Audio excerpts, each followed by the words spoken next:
धन्यवाद अध्यक्ष महोदय जी, आपने मुझे इस विषय पर बोलने का मौका दिया। कुछ दिनों पहले हम राम मनोहर लोहिया अस्पताल गए थे। पुलिस लाठीचार्ज में घायल दिल्ली की उस छात्र की स्थिति जानने के लिए जो आईसीयू में अपनी जिंदगी की सबसे बड़ी लड़ाई लड़ रही है। हमसे कुछ ही समय पहले आदरणीय स्वास्थ्य मंत्री जी श्री जेपी नड्डा वहां गए थे और उनसे कुछ समय पहले अन्य नेता भी गए। जब तक हम वहां पहुंचे, उस लड़की की मां नेताओं के आने जाने से गुस्से में थी। सुन लीजिए, सुनिए, किसी की पीड़ा का मजाक नहीं उड़ाते। किसी कोई भी हो, किसी की पीड़ा का मजाक नहीं उड़ाते। आप संसद में बैठे हैं, निशिकांत जी आप बना रहे हो। जब तक हम वहां पहुंचे, उस लड़की की मां नेताओं के आने जाने से गुस्से में थी। किस लिए आए हो? उसने आईसीयू के दरवाजे के बाहर खड़े होकर हमें पूछा। हमारे सामने कांपते हुए हाथ जोड़े कहने लगी कि धन्यवाद आप आए हैं, ठीक है, मगर मुझे किसी से नहीं मिलना, मुझे किसी से बात नहीं करनी। महोदय, उस मां की पीड़ा से उसका पूरा शरीर कांप रहा था, लेकिन उसने दृढ़ आवाज में कहा, सुबह से बड़े बड़े लोग यहां आ रहे हैं, एक के बाद एक वीडियो बना रहे हैं। वह भी आए जिन्होंने मेरी बेटी का ये हाल किया है। किस लिए? उसने हमसे पूछा। किस लिए? मेरी बेटी की बलि तो चढ़ गई है, लेकिन उसे कुछ भी हो जाए तो मैं उसके लिए अपने आप लड़ूंगी। मुझे किसी की मदद नहीं चाहिए, मैं अकेले लड़ लूंगी। महोदय, शायद मुझे यहाँ खड़े होकर सबके सामने ये बात नहीं कहनी चाहिए, मगर उस माँ की गुहार ने मुझे शर्मिंदा किया। उसके दिल के टूटने की वो आवाज जो अस्पताल की दीवारों से में गूंज रही थी, मेरे मन में अभी भी गूंज रही है। इसलिए उस माँ की इजाजत लिए बिना मैं आपके द्वारा आदरणीय प्रधानमंत्री महोदय जी और आदरणीय गृह मंत्री महोदय जी से पूछना चाहती हूँ कि क्या जरूरत थी एक मासूम बच्ची पर इस तरह दमन करने की? क्या जरूरत थी उन छात्रों पर आंसू गैस चलवाने की, उन पर लाठियां बरसाने की, उन पर वाटर कैनन्स चलवाने की? क्या जरूरत थी उन नौजवान लड़कियों को जलील करते हुए उनके कपड़े फाड़ने की, उनको बेरहमी से गंदी तरह पिटवाने की? देश के युवाओं पर पैलेट गन्स और AK-47 चलवाने की क्या आवश्यकता थी? क्या वे आतंकवादी थे? क्या आतंकवादी हैं? टेररिस्ट हैं? हाँ, कांग्रेस बोल रही है। हाँ, कांग्रेस बोल रही है। जवाब दीजिए, जवाब दीजिए। कांग्रेस बोल रही है, जवाब मांग रही है, जवाब दीजिए।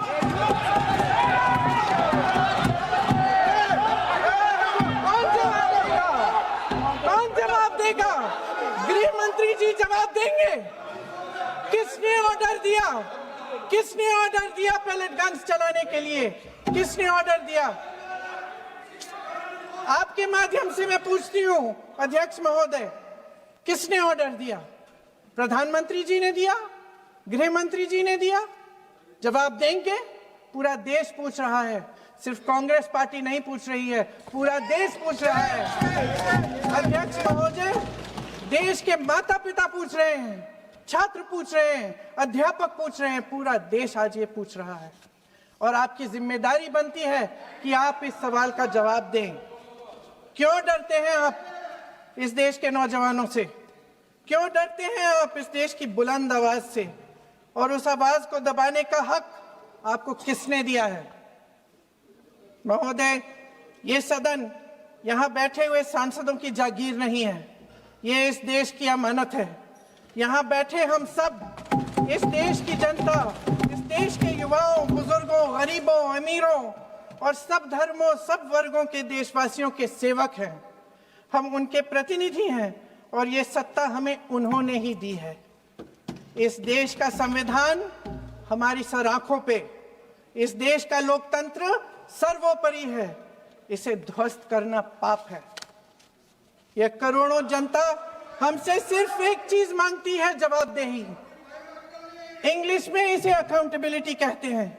हमें सत्ता देकर, हमें यहां तक लाकर सिर्फ उसकी ये गुहार है कि जो हम करें उसकी भलाई के लिए करें, और अगर उनके साथ अन्याय हो तो हम उनके प्रति जवाबदेह बने और उन्हें न्याय दिलवाएं। पिछले दिनों हजारों बच्चे सड़क पर उतरे। उन्होंने अपनी पीड़ा व्यक्त की। गांधी जी के दिखाए हुए रास्ते पर अहिंसा और सत्य को अपने दिलों में रखते हुए, गाते, मुस्कुराते हुए शांतिपूर्वक प्रदर्शन किया। लोकतंत्र के सबसे पवित्र सिद्धांत के तहत उन्होंने अपनी आवाज उठाने का अधिकार कायम किया। ये उस भारत के बच्चे हैं जो गांव में रहते हैं, जो महानगरों में रहते हैं, जो छोटे कस्बों में, छोटे शहरों में रहते हैं, जहां माँ अपने गहने बेच देती है, पिता अपनी जमीन गिरवी रख देता है, एक परिवार अपनी पूरी जिंदगी की कमाई बच्चे के सपने पर खर्च देता है। और अब उन्हीं बच्चों को लगने लगा है कि आज इस देश में मेहनत से ज्यादा बेईमानी मायने रखती है, मेरिट से ज्यादा पैसा मायने रखता है। तब सिर्फ एक छात्र नहीं हारता, उम्मीद हारती है। इन परेशान बच्चों ने अपनी उम्मीदें आपसे साझा की। उनकी मांगे क्या थी? कि पेपर लीक करके उनके साथ जो बार बार अन्याय किया जा रहा है उस पर कार्रवाई की जाए, कि जो सिस्टम उनके भविष्य को कुचल रहा है उसे सुधारा जाए, कि जो माफिया उन्हें घेरे हुए है उसे हटाया जाए, कि जिस मंत्री के कार्यकाल में यह सब हुआ वह इस्तीफा दे, कि उन पर बर्बरता करने वालों पर कार्रवाई की जाए और उसके लिए माफी मांगी जाए। बस यही उनकी मांग थी ना, कि जो शिक्षा और स्वतंत्र अभिव्यक्ति का अधिकार उन्हें संविधान ने दिया है उसे कायम रखा जाए। महोदय, हमारे एजुकेशन सिस्टम में कुछ समय से बहुत खामियां भर चुकी हैं। बच्चों पे जो प्रेशर डाला जाता है उसकी वजह से सैकड़ों बच्चों ने आत्महत्या कर डाली है। उससे भी ज्यादा बच्चे डिप्रेशन में डूब रहे हैं। परिवारों पर बच्चों को पढ़ाने लिखाने के लिए घूस, capitation fees, tuition fees, coaching fees आदि के घिनौने दबाव हैं। लोन लेने पड़ते हैं, सामान बेचना पड़ता है और उसके बावजूद कोई गारंटी नहीं कि उनके बच्चों के भविष्य मजबूत बन पाएंगे, क्योंकि बेरोजगारी चरम पे है। इस सरकार ने रोजगार पैदा करने वाले सभी सेक्टर्स को लगातार कमजोर किया। एग्जामिनेशन सिस्टम खुद फेल हो गया है। पिछले दशक में 152 पेपर लीक हुए, 750 करोड़ छात्र प्रभावित हुए, मगर एक भी दोषी, एक भी माफिया को सजा नहीं।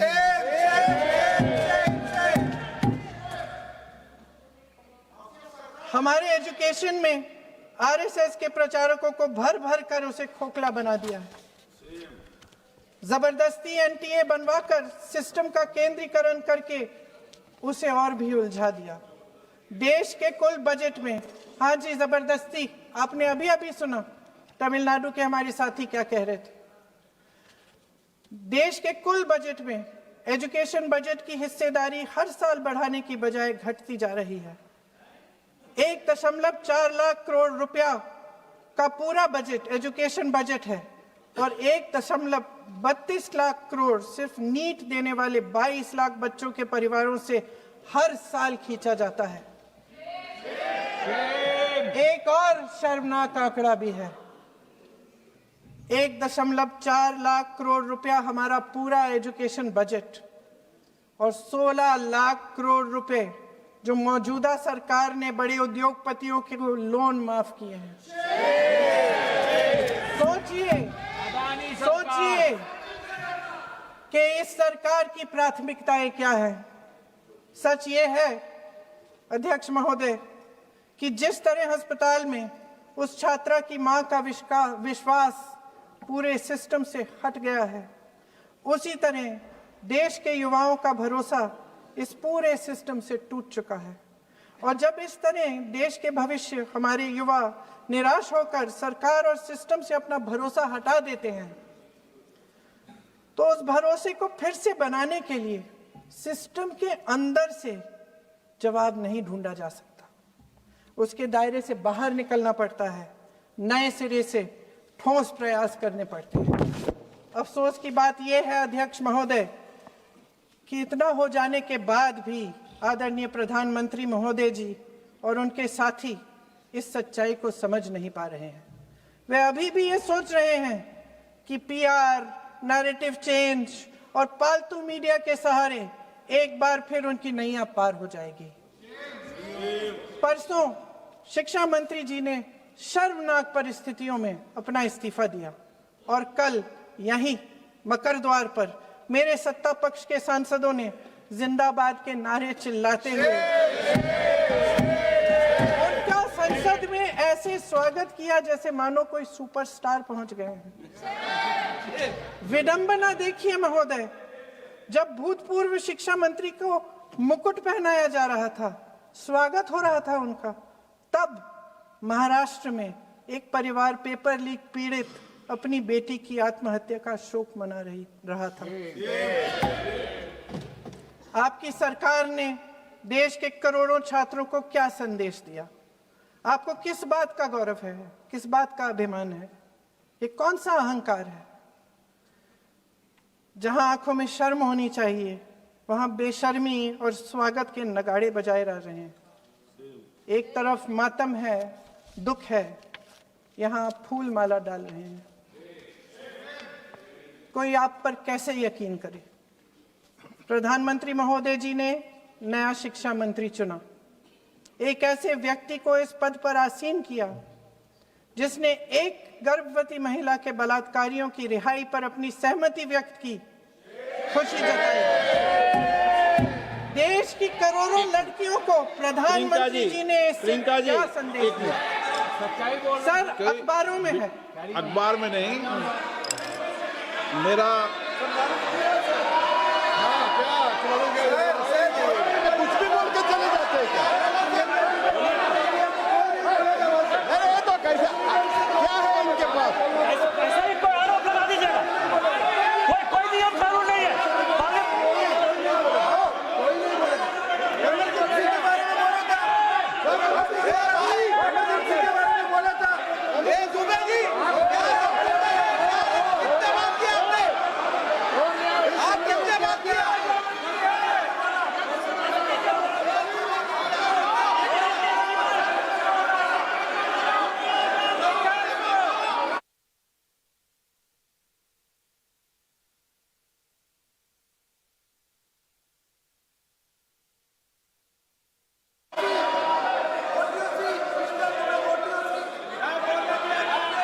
अध्यक्ष महोदय जी, जो श्रीमती प्रियंका वाड्रा गांधी जी बोल रही थी, तो बीच में उनके वहाँ से भी टोका टोकी पहले भी हुए, हमारे यहाँ से भी हुए थे।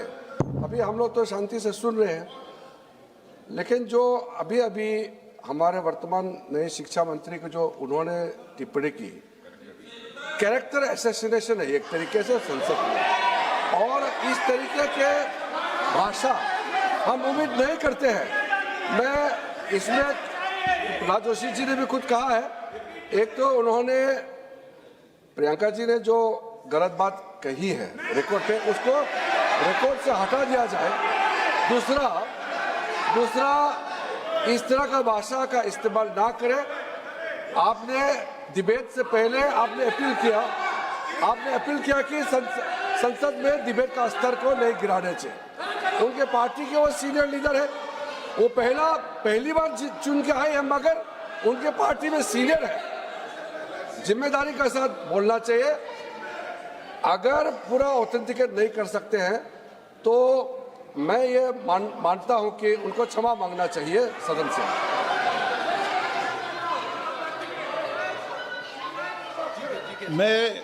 मेरा मत ये सदन के अंदर ये सदन सर्वोच्च लोकतांत्रिक संस्था का सदन है। इसका एक एक शब्द हमेशा रिकॉर्ड में रहता है।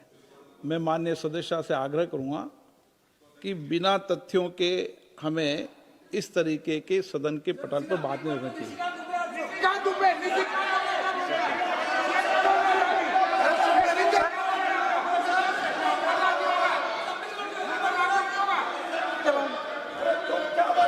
ये तो डिलीट कर दिया, लेकिन आगे भी वो भी डिलीट करा सर। ये तो निशिकांत बोलता वो भी ये सीधे क्या बोल रहा था, क्या डेटा क्या कर रहा था सर जो प्रहलाद जोशी जी ने बिल्किस बानो के बलात्कारियों की रिहाई पर जो बयान दिए, उसका प्रमाण मैं आपको दे दूंगी, मैं भेज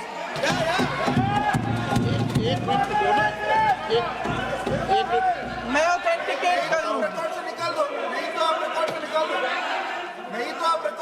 स्पीकर का डायरेक्शन 115, उनको पहले ऑथेंटिकेट करने कहिए सर। ऑथेंटिकेट करेंगे उसके बाद वो आगे बढ़ेंगे, ऐसे नहीं होगा। पहले ऑथेंटिकेट करने दो सर।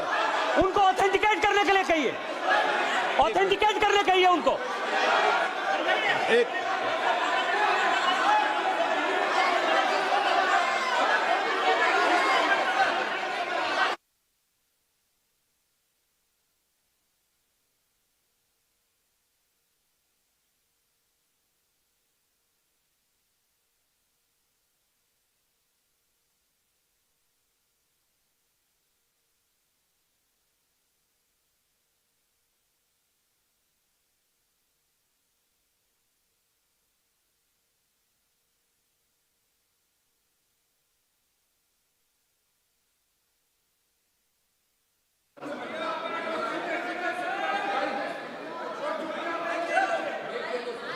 आप उनको बोलने तो आप मत करो डिस्टर्ब। मैं एक विषय बता दूं, एक मिनट बताऊं।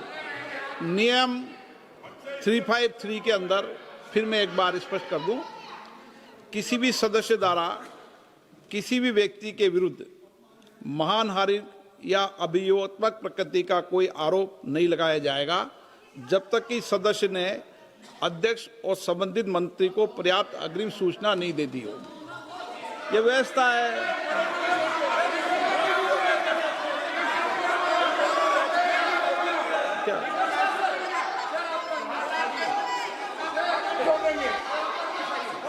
House, ma'am, the same house, Honorable Shrikant Bey told, still that is in the record about Indira Gandhi ji. Still that is in the record.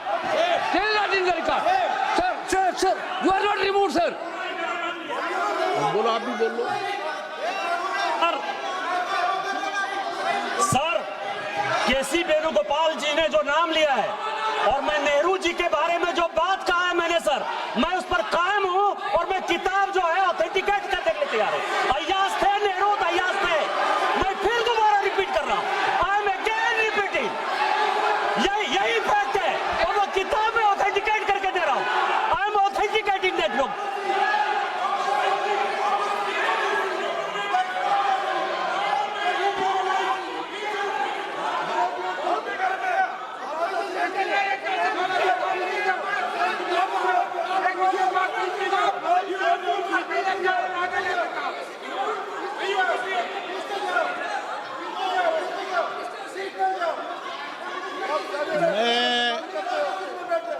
मैं जब आसन पर होता हूं, जो मैं व्यवस्था देता हूं, चाहे सत्ता पक्ष हो या प्रतिपक्ष हो, मैं समान व्यवस्था देता हूं। मैं जब आसन पर होता हूं,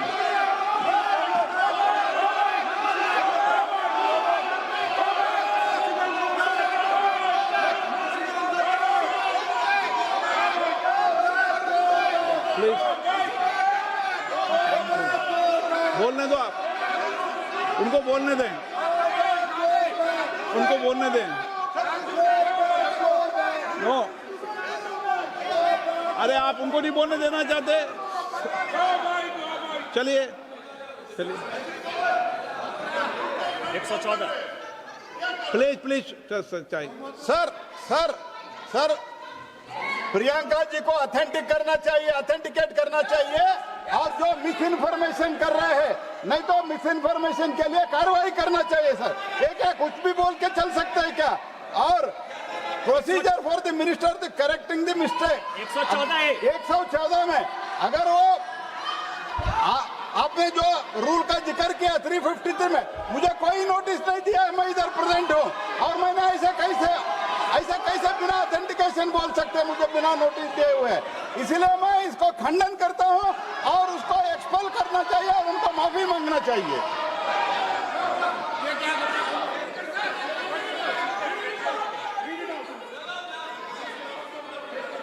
नहीं, ये चैप्टर आगे नहीं बढ़ेगा सर। बिल पे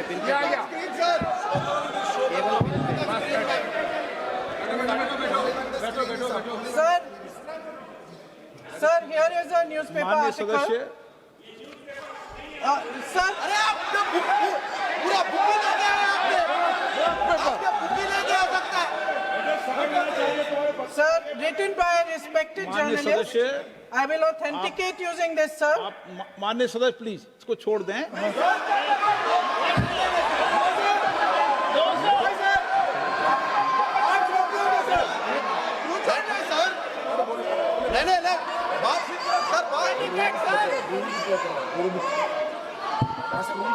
सर, अगर जोशी जी अपने बयान का इस खंडन कर विधेयक रहे पर ही हैं क्या? चर्चा होगी।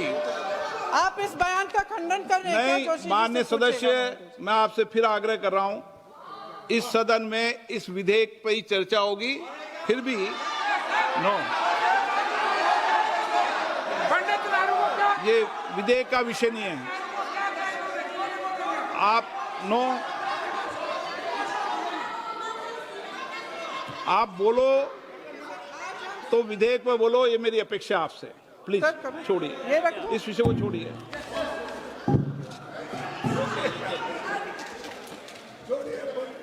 आज हम सदन पटल पर एक ऐसे विधेयक में संशोधन पर डिबेट कर रहे हैं जो 2024 में पारित हो चुका था और इसमें मुख्य संशोधन यही है कि पेपर लीक के अन्य अपराधों के लिए सजा बढ़ाई जाएगी। मगर जब से ये विधेयक पारित हुआ तब से अब तक इस सरकार ने एक भी अपराधी को सजा नहीं दी। आपने देखा है कि कल और परसों से फेस रिकॉग्निशन द्वारा प्रदर्शन करने वाले बच्चों के नाम और पते सार्वजनिक किए जा रहे हैं, मगर यही काम पेपर लीक करने वाले अपराधियों के लिए अभी तक नहीं किया गया। ना इस विधेयक पे पेपर लीक रोकने के कोई ठोस कदम है। इससे देश के युवाओं का भरोसा कैसे बनेगा? अध्यक्ष महोदय, आदरणीय प्रधानमंत्री महोदय जी को आपके माध्यम से मैं कहना चाहती हूं कि शायद उन्हें अपने सलाहकार बदलने चाहिए। वे असलियत से एकदम टूट चुके हैं। नई कमेटियां बनाने से काम नहीं चलेगा। उनका अध्यक्ष चाहे कोई भी हो। राधा कृष्ण कमेटी भी व्यवस्था में सुधार लाने के लिए बनी थी। आज तक उसकी एक सिफारिश लागू नहीं हुई है और इस नई कमेटी में तो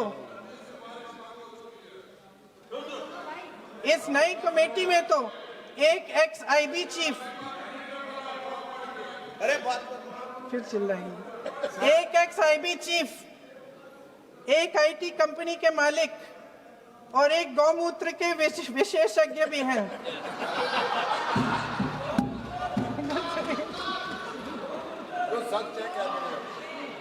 इन्हें शिक्षा के बारे में क्या पता जी?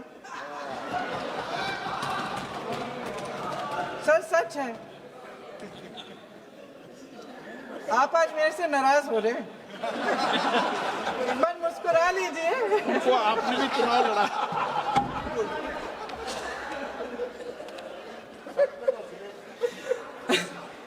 सर, फास्ट ट्रैक कोर्ट्स का रिकॉर्ड पहले से ही बहुत खराब है। वैसे भी कल की सुनवाई में सीबीआई का वकील पेश ही नहीं हुआ। संसद में विपक्ष को दोषी ठहराने से, खोखले राजनीतिक खेल खेलने से काम नहीं चलेगा। आप जेन जी का भरोसा वापस जीतना चाहते हैं तो नए एंगल से, अपने फोन से नए वीडियो बनाने से नहीं होगा।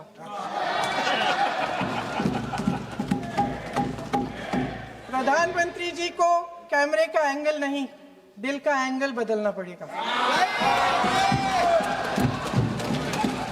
ये जेनरेशन जागरूक है, समझता है झूठ पहचानने की उसकी अपार क्षमता है। इनका दिल और दिमाग जीतने के लिए आपको सच्चाई पर उतरना पड़ेगा। आपके शासन के चलते इस नौजवान पीढ़ी के साथ घोर अन्याय हुआ है, बर्बरता हुई है। इस सच्चाई को स्वीकार करिए। अपनी जिम्मेदारी से पीछे हटने से काम नहीं चलेगा। आदरणीय प्रधानमंत्री महोदय जी, आपको जिम्मेदारी लेनी पड़ेगी, ठोस कदम उठाने पड़ेंगे। शिक्षा विशेषज्ञों को इकट्ठा कीजिए, छात्रों, अध्यापकों, सभी स्टेक होल्डर्स को साथ लेकर, अन्य विचारधाराओं के थॉट लीडर्स के साथ गहरी चर्चाएं करवाकर एक नई शिक्षा प्रणाली तैयार कीजिए। मौजूदा नेशनल एजुकेशन पॉलिसी में 8 महीने तो एग्जाम चलते हैं, अध्यापकों को पढ़ाने का समय नहीं मिलता। सिर्फ आरएसएस के लोगों से भरने की बजाय सिस्टम को शिक्षित, एजुकेटेड, उन्नत और उदार दृष्टिकोण के लोगों से भी भरिए, जिनकी योग्यता सिर्फ उनकी विचारधारा न हो। रोजगार पैदा करने के सख्त कदम उठाइए, इस पर फोकस करिए। मेडिकल कॉलेजेस की संख्या बढ़ाइए, चिकित्सा शिक्षा का विस्तार कीजिए, ताकि ये बच्चे जो मेहनत कर कर के भी अपने भविष्य नहीं बना पा रहे हैं, एक उज्जवल भविष्य का सपना देख पाए। अध्यक्ष महोदय, छात्रों को सड़क से हटाया जा सकता है, लेकिन उनके सवालों को नहीं। हर लाठी जो किसी लड़की पर, किसी लड़के पर चली है, वे बच्चों की पीठ से ज्यादा सरकार की साख पर पड़ी है। देश के नौजवान न्याय मांग रहे हैं, भीख नहीं। वे यहां सरकार गिराने नहीं, अपना भरोसा बचाने के लिए आए थे। अध्यक्ष महोदय, आपके माध्यम से मैं सरकार को कहना चाहती हूं, अपनी साख बचाइए, अपनी नीयत ठीक करिए, अपनी अकड़ का इलाज कीजिए, अपने वादों पर अमल कीजिए। आपके शासन में हमने बड़ी बड़ी चोरियां देखी हैं। चुनाव में वोटों की चोरी, राम मंदिर में चंदा की चोरी, आपके उद्योगपति मित्रों द्वारा देश की संपत्ति की चोरी, किसानों की जमीन की चोरी। लेकिन सबसे बड़ी चोरी, हाँ ठीक है, सबसे बड़ी चोरी तब हुई। कहिए, बोलिए।